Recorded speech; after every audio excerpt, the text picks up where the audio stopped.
Vandag is Saterdag 1 November en hierdie week het ons gewandel binne ons gemeente se 4de waarde van om voortdurend te vernuwe. Juis binne hierdie maand van Oktober wat ons gehad het rondom die hervorming Sondag en die reformatie tydperk.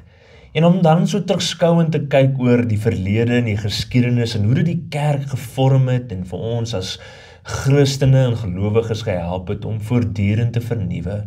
En so sluit ons dan vandag af om vandag te kyk na die vernuwing deur diens. Vernuwing deur diensbaarheid.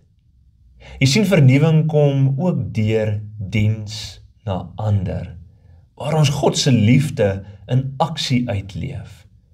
En deur ons gawes en tyd te gebruik om ander te seën, word ons self vernuwe in ons roeping en doel.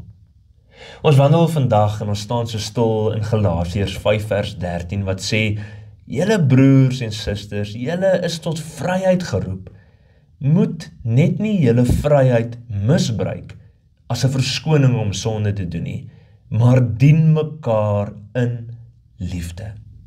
Hierdie vers herinner ons dat ware vryheid in diens lê.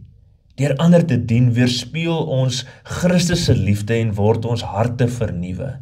En diens bring vreugde en doel en dit verbind ons met God se hart vir die wêreld.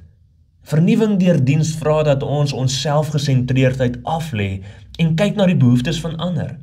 Of dit nou klein dade van vriendelikheid of groter opofferings is, diens transformeer ons en diegene om ons. So laat ons soek na geleenthede om te dien en God se liefde so te deel, want dit help ons om te vernuwe. Kom ons bid saam. Here, vernuwe ons deur die vreugde van diens. Help ons om ander met liefde te dien, soos U ons gedien het.